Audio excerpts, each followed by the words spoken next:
So the other day I was scrolling through Pinterest like I always do, and I found this really cute polar bear cup and I had to draw it. I didn't have much time. I planned on spending less than an hour to do it. I ended up spending about 30 to 40 minutes, which was perfect.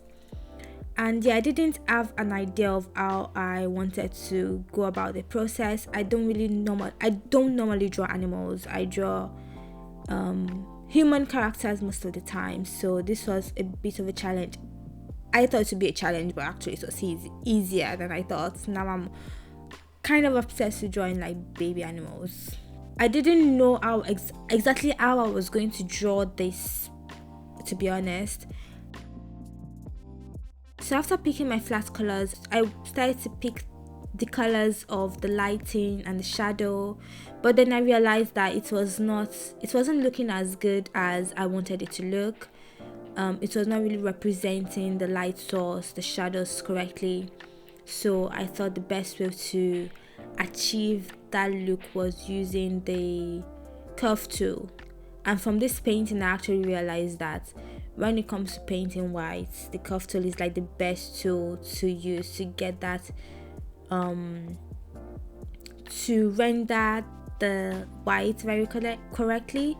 As we all know, in case you don't know, white absorb a lot of the colors of the background, like the sky, for example, in this case. So if you're struggling with painting white, I recommend that you try using the curve tool, and just remember that white absorbs a lot of the environment color. After this, I really got the energy to try another one, because I was really proud of myself and I was really proud of the results. So I decided to do another drawing, and I found another cute picture of a baby sloth on Pinterest. Of course, like when you find something on Pinterest just gives you options similar to that thing. So it was so easy to find a baby sloth, and it was so cute, so I had to paint it. I actually wanted to screen record it and record myself actually drawing it for you guys, but there was a lot of glare from my room that was coming into my room and on the iPad, so it was very, very hard for me to see the colors I was picking. So as you can see, the colors were a little bit off at the onset. Those are not the colors I would have chosen from the beginning, to be honest.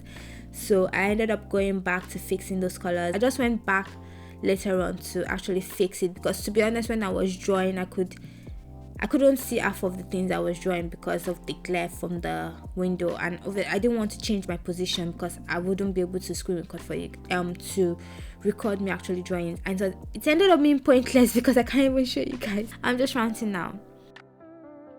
So the next day I was just like, I feel the energy to draw something else. So I went, picked my iPad again, picked another reference. This was a suggestion by someone on Instagram. Thank you so much. I shared the process of drawing the polar bear and the sloth for you guys. So you guys someone suggested I draw the chick as well, and I found this really cute baby chick, and I had to draw it, of course.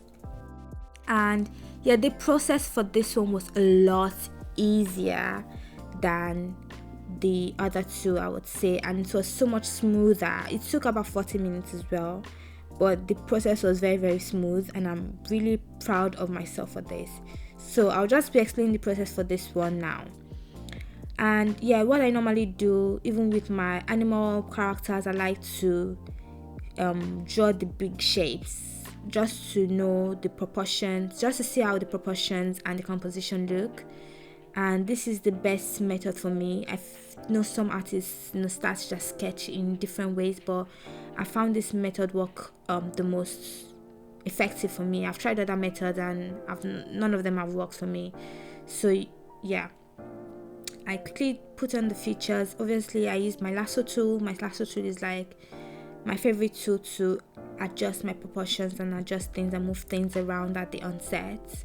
So yeah, I just did a really rough sketch of the bird, and I knew that I was not going to use this sketch later on, so I didn't bother about cleaning it up. So it's very, very rough. which is not my normal technique, but like it works in this case. And obviously I already use this technique for the other two characters, for the other two animals, so it was very easy for me to know exactly what I was doing, so that sped up the process as well. And obviously I picked my background color first. You have to pick your background color first before you start painting your character, because you need to see how that color look in the background, because colors actually can look very different depending on the environment.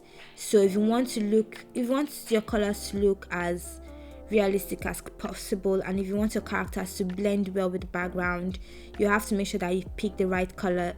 You have to make sure that you pick the background color first, so that you can pick the right colors from the onset.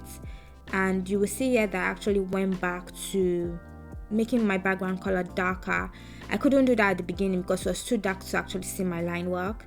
So before that I added more depth, added a little bit of depth to my bird, used big strokes for everything. It's like a custom brush that I created myself, and just quickly did that before I went back to my background and worked on that one a little bit more.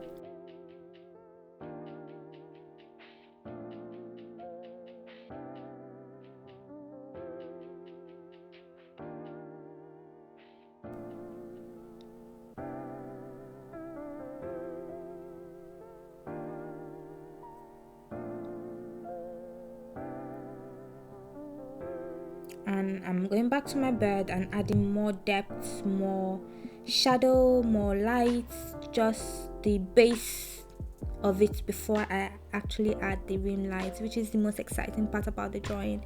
That rim light is so beautiful. I was so excited to get to that part. I'm not going to lie to you guys now. That was like the most exciting part of my process. I went to the curve tool and started painting the areas I want to give that rim light. So I added the subsurface scattering first. If you don't know what subsurface scattering is, you have to learn. You have to know what it is, because it's going to make your artwork vibrant and beautiful. It's going to add a level of professionalism and just advancement to your artwork, and it's so easy to do. And I found that the curve tool is actually the best way to add this, in my opinion, because picking the colors can be very tricky, and if you want to find the right colors very quickly, then the curve tool can help you to achieve that as quickly as possible.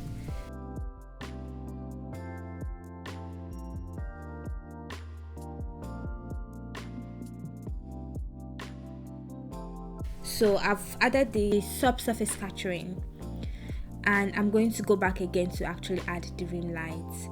So I decided to go back to my curve tool to do that, although I ended up not using the curve tool because I felt like I was not getting the colors that I wanted. So you see here that I'm going back to some of the areas that have that strong rim light on it, and trying to create a very bright, vibrant color, but I couldn't find the right color to use when it comes to using the curve tool. So I just ended up picking the colors myself.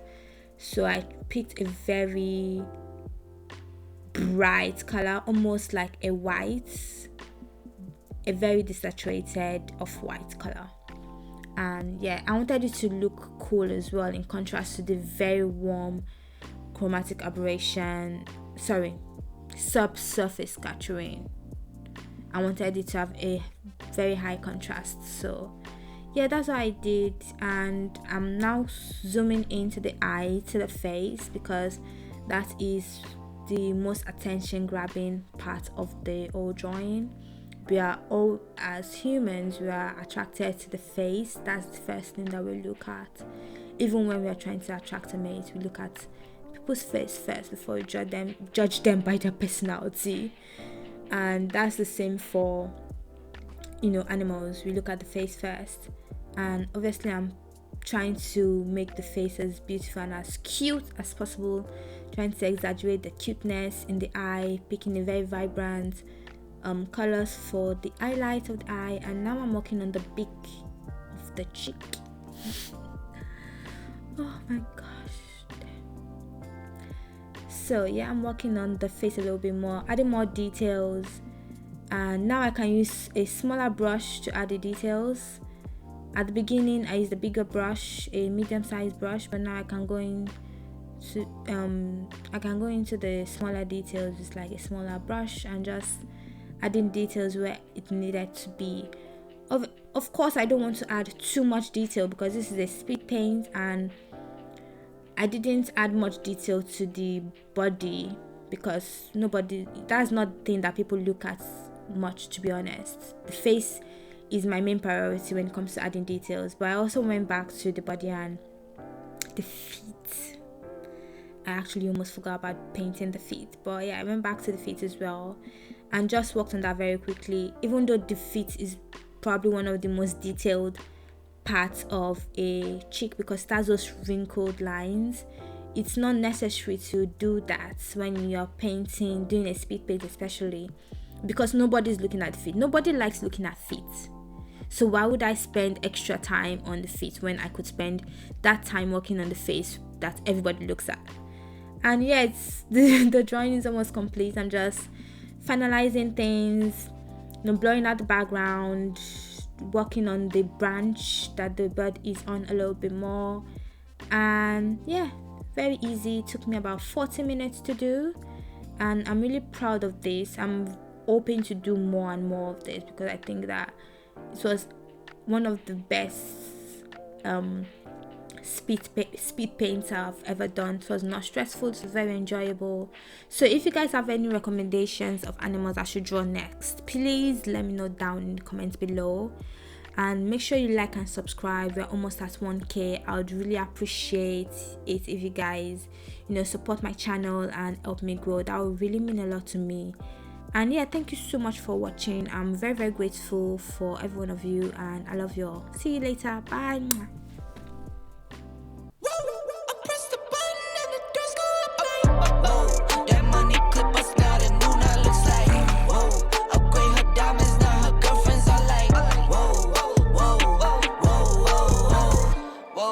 I hit record a drop, you can't ignore it.